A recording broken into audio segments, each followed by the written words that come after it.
Hi, I'm Francesco Cilluffo and I'm the principal conductor at the Wexford Opera Festival.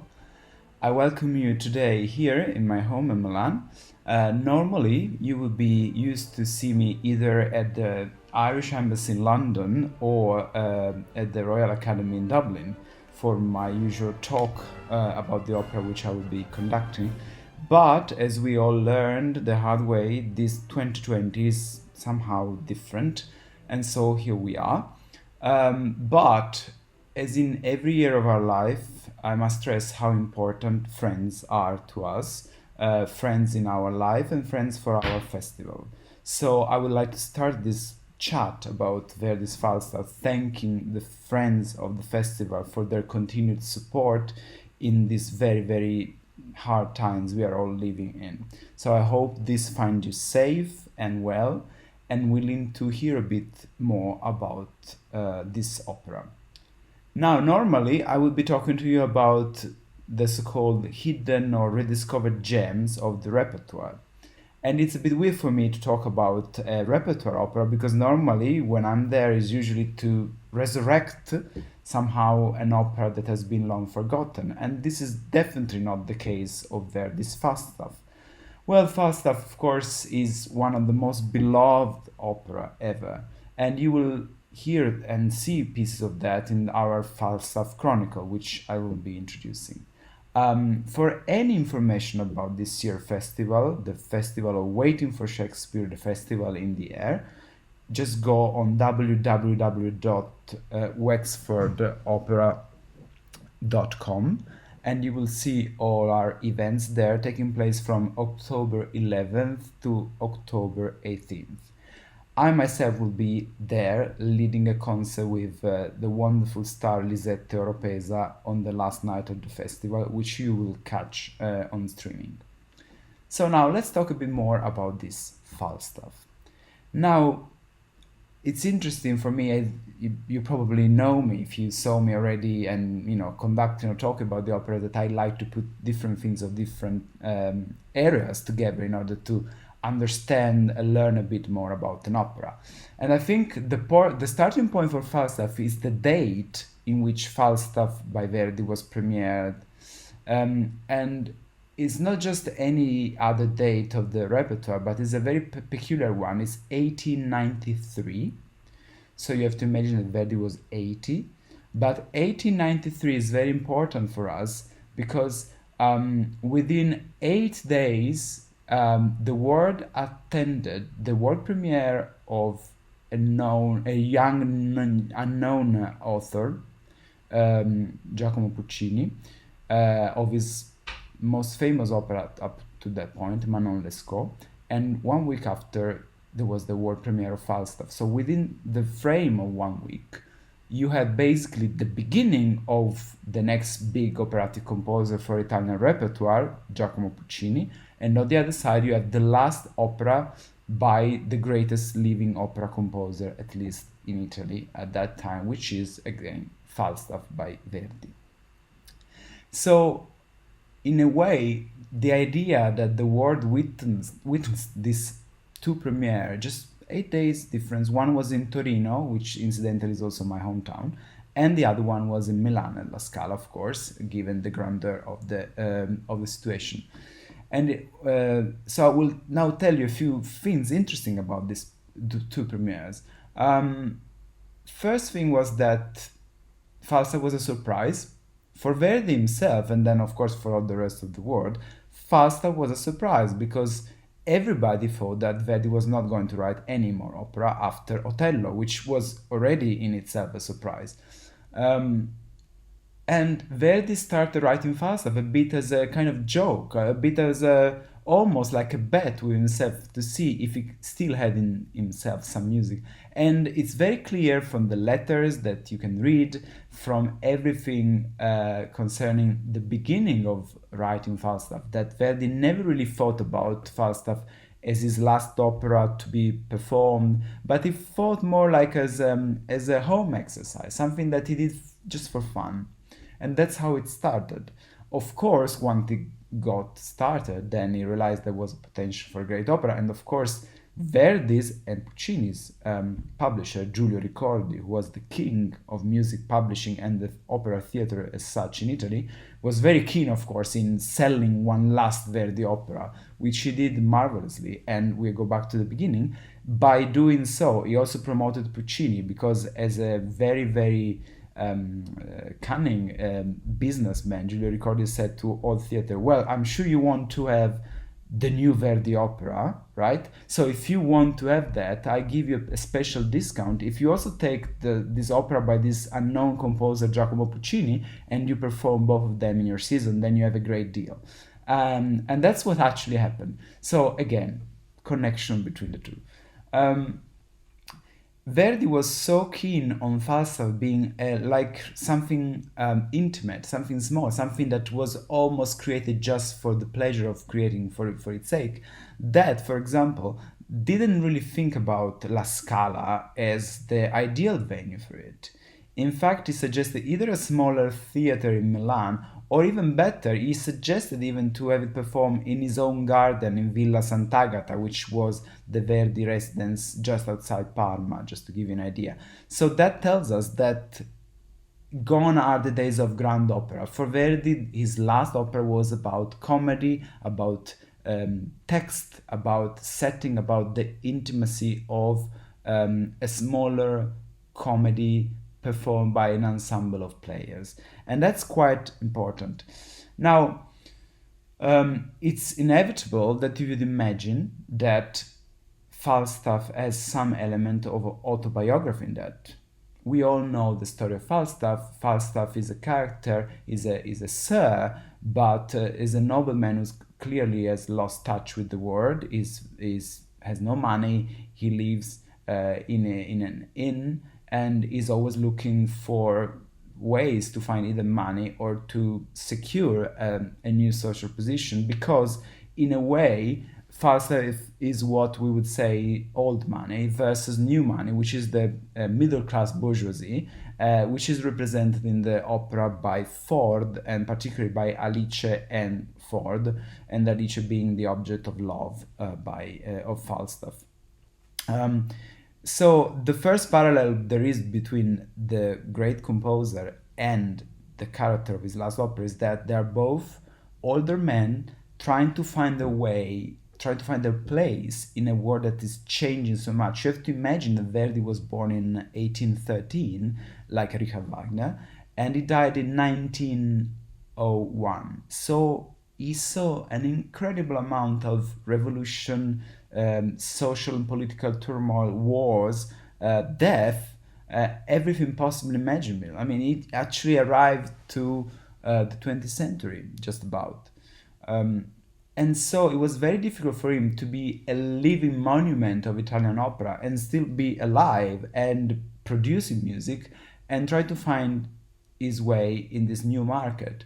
And that's where also the Puccini parallel comes handy, because in a way, 3 years before Falstaff was performed, Italy has already witnessed the rise of the next the guy who was imagined to be the next great composer of opera in Italy, which was Mascagni, not Puccini at that time, because Cavalleria Rusticana was premiered in 1990. And Verdi admired Mascagni so much that he, in a way, thought that he was going to be his heir. Not really Puccini.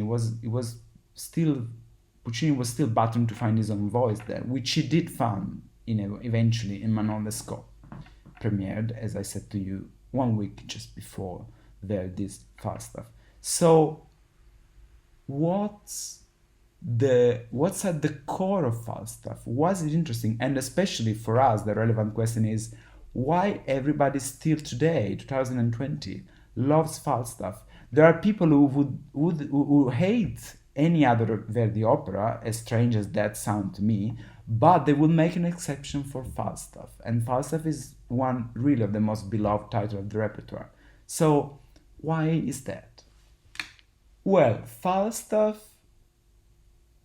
is about time passing by, life changing, and how we adjust to that. And that's a very universal theme.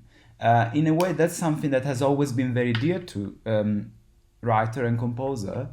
Um, and that's more important actually that what Falstaff, the story of Falstaff is really about. Because in a way, if you think, Falstaff is just the story of an older man who tried to seduce a younger woman and thinking that he still has a chance to impress and to have romantic affair with younger women, and that can use his position and his, well, his prestige rather than his money to expand his agenda in a way. And then, of course, he's made fun of, is ridiculed, and by the end of the opera, it's clear that he was a fool. I mean, this scheme, this idea, this plot is really nothing new in the repertoire, either in theater or in music theater. If you think about it, it's the older man fooled for having still romantic inspiration and romantic ideas and trying to pursue younger women. It's a classic. You find it in Greek theater, you find it in Roman theater, you find it in Renaissance theater. Definitely in Baroque theater and up till the 20th century, if you think about anything, and in opera as well. Like, just think about the Barber of Seville or Don Pasquale, or later on an opera that we will talk about more about in relation to Falstaff, which is the Rosenkavalier by Richard Strauss. So that's not really new. What is new is that using this incredible character of Falstaff, Verdi decided to reflect about time passing. And Verdi was 80 at the premiere of Falstaff, and at that time reaching 80 was already in itself a huge achievement. I mean, the span of life was much shorter than today is. So he imagined Falstaff as a man of the past trying to deal with what's going on in the world. And I think that speaks to us today as well, because today, 2020, is the year in which we definitely, all of us, have to face really what it means to be alive today and how life can immediately change and how perspective can change. So Falstaff is very helpful to us to that, because he helps us to do that in a lighter way, probably. And we definitely welcome some lightness nowadays. And Verdi, we know, when wrote Falstaff, was dealing and facing also severe depression, because in a way all his dear beloved friends and colleagues were dying by one, or, just one of the disadvantage of getting older. In particular, he was very upset because some of the key musicians of his past, like the composer and conductor Faccio, died, and he felt that he needed to address what life was about. And interestingly, he, in a way, doing that, put himself in a context which starts with Mozart and continue with him, and then ends up in a way with Richard Strauss, which is character stopping aside and thinking and trying to understand about time. And you have a perfect example of that in Mozart's Nozze di Figaro, the character of the Countess. You have a perfect example of that in Falstaff, and then you have a perfect example of that in Rosenkavalier, where the Marschallin, the main female character, it basically spend all the time in the opera dealing with the fact that time is changing and how you deal with it and how you make use of your presence on earth. Another important thing which tells us how important, how great Verdi was, is that in Falstaff, he finally, even more so than Otello, he deals with his arch enemy, who was Richard Wagner. And we all know Verdi versus Wagner was a very fashionable fight at his time, and not just then, even today it is. What is interesting is that roughly at the same time, both Wagner and Verdi, two of the most tragic composers you can ever imagine. I mean, there are no opera by Verdi that end without body count, almost. And then Wagner, with all the northern Germany saga and tragedy and death and everything. But both composers decided towards the end of their life to write one comedy opera. For Wagner was the Meistersinger for Nuremberg, and for Verdi was Falstaff. And if you think about it, Meistersinger is based on the central character of Hans Sachs, who's an older shoemaker, who's in a way a reference in art songs, so in writing music in a way, and who for a moment thinks that has a chance with the young Eva as a husband, then realizes that his place is somewhere else, and so he accepts in a way his destiny and his age and his role in society. And on the other side, you have Falstaff, who has many similarities with Hans Sachs. Although Falstaff, I would say, probably in a more kind of rebellious and Italian way, becomes someone who still wants to fight one last time before surrendering to the fact that he's an older man and he has to understand the importance of his experience also towards the other. But the similarities of these two operas are striking, in as much that when Arturo Toscanini became a music director of Teatro La Scala, he programmed in the 1898 season to have Falstaff and Meistersinger one after the other in the same season, just to show how the two operas are really connected. So I think in a way the key to the success of Falstaff is that it speaks a completely modern language to us. And we'll see later about the music, but the characters are completely modern and absolutely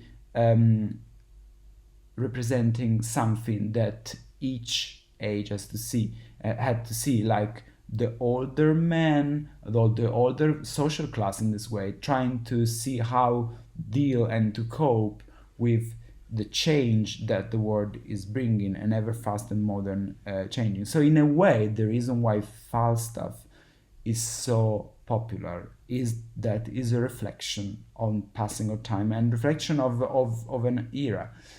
And eventually, the real key to the success that Verdi managed to do that in a light way, sometimes in a melancholic way, sometimes there's a feeling of dusk in the music.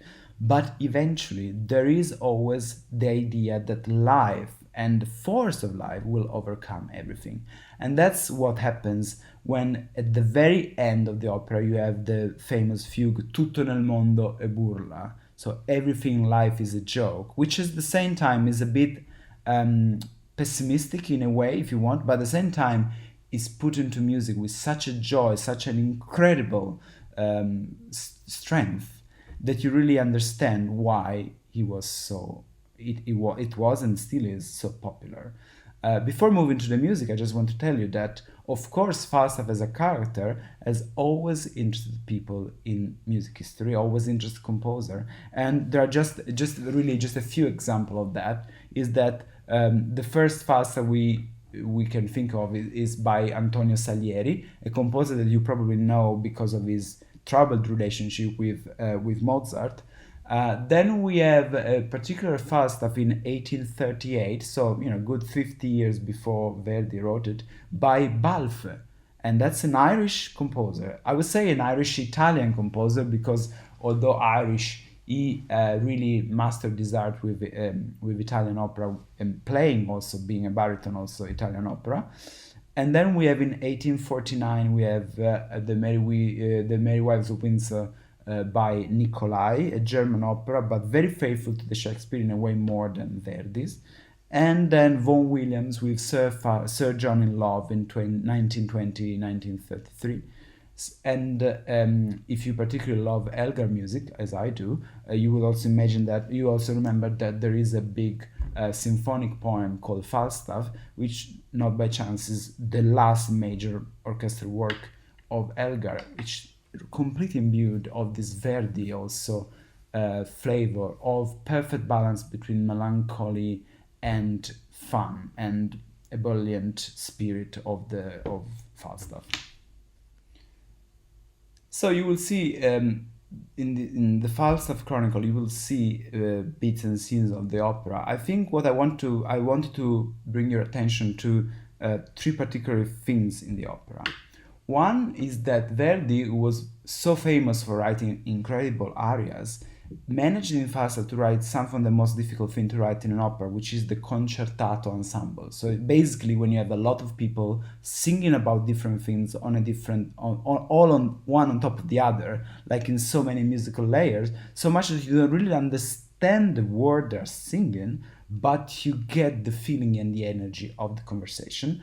And that happens, for example, in the first act. There's a wonderful moment in which you have the group of women and the group of men separated, both talking in a very fast way, and one on top of the other. And that's quite revolutionary for Italian opera at that time, because they are also written in different meter. And it's incredibly difficult for a conductor. I did 2 productions of Falstaff last year, and I can tell you it's really tricky to conduct, because you have 2 complete different words going on, and at the same time you have to put them together, and the result is that you hear just this constant noise. And the idea is that Windsor is coming to life, and you have the feeling of all these energies, all these stories that are intertwined, and somehow gives you the idea, almost like in a cinematic way, of what it means to have this community of people around shaping the story of Falstaff.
Another thing, the second element that it's really interesting, is the romantic element in the opera. So in a way, the concertato, the first one, is still somehow a modern, updated version of what happened at the end of the first act in Rossini's opera, if you think about Italiani in Algeria or Barbiere di Siviglia, or in Mozart operas, like at the end, for example, in the second act of The Marriage of Figaro.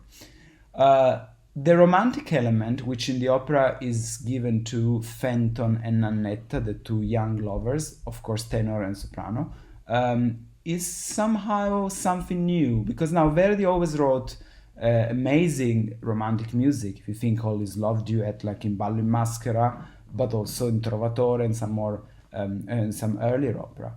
But at the same time, in Falstaff, as all great composer, you can see in a way the future coming, and the future is actually Puccini.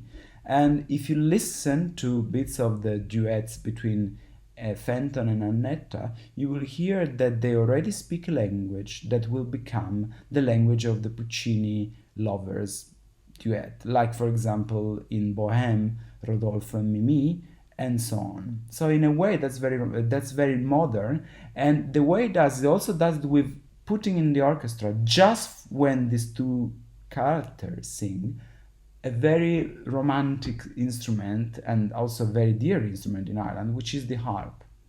Harp is very essential to the writing of the late romantic music, 20th century music in the orchestra, and Verdi puts an harp just when Nannetta and Fenton sing, never in the other characters. So that's also very interesting.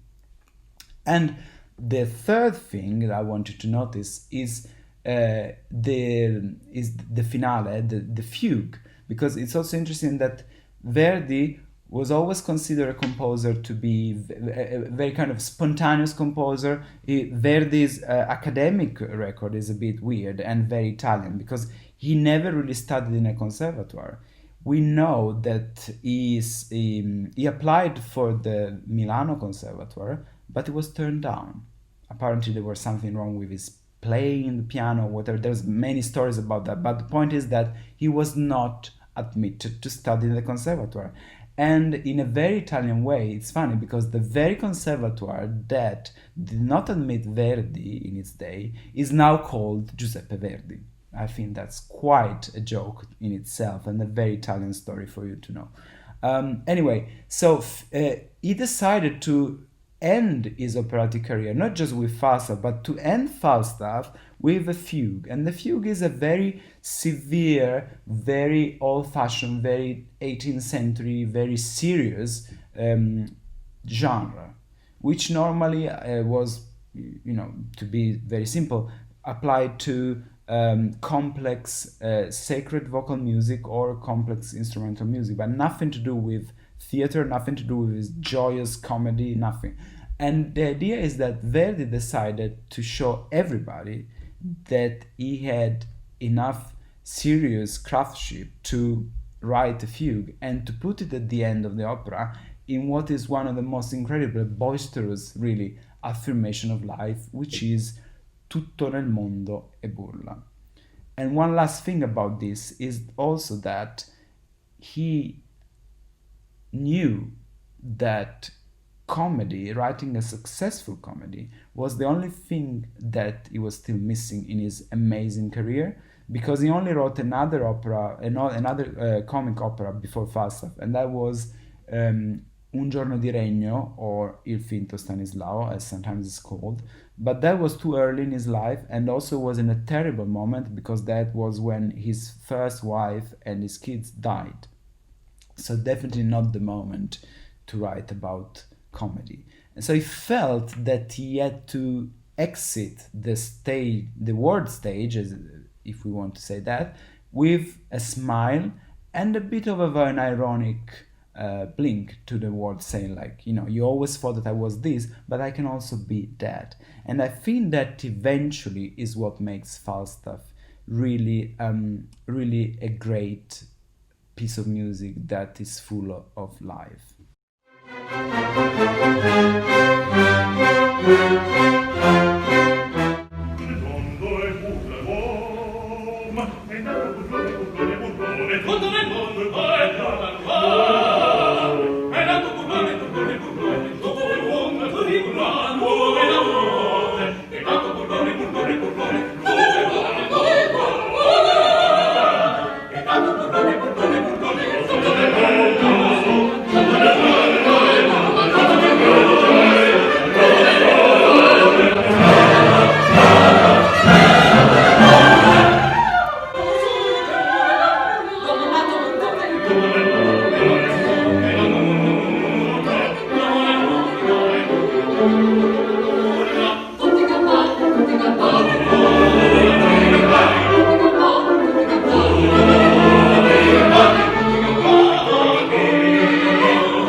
Tutti capaci.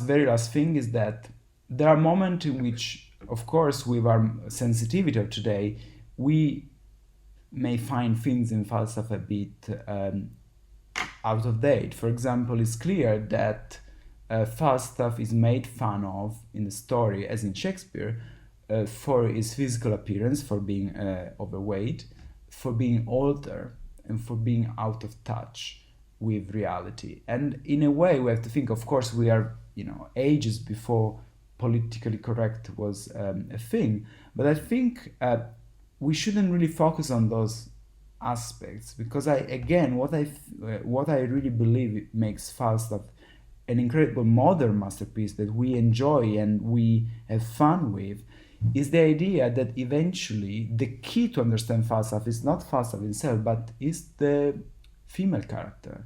In all Verdi's letter, he used to write that the real protagonist of Falstaff is Alice, the main female, the female lead.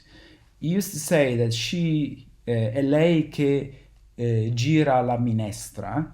Now, I think that somehow correct translation in English would be like it's she who stirs the porridge, because in a way she is the architect of everything that happens in Falstaff. But at the same time, and that's what I think is really a modern message also for Verdi, is it's an opera in which it's very clear that women are central and that women are fighting a very positive fight to not be labeled in any possible way in society. And there's a moment in which Alice says, really literally says, oh, we show the man that to have fun with things in life is not something that people should be ashamed of, but at the same time we know as women where to stop, and we know that having fun is part of our rights, and we can't be judged just for that. So if it's a very liberating message, if you think about it, Verdi, who for some people is the essential idea of the older conservative generation, was someone who lived without being married with his second, later to become wife, Giuseppina Strepponi. For many years, it was really the talk almost of everyone in Italy. It was quite a scandal. And he was admittedly not going to church, although he was somehow religious. He rejected any kind of moralism. In a way, that's also why he wrote an opera like Stiffelio, who's basically about forgiving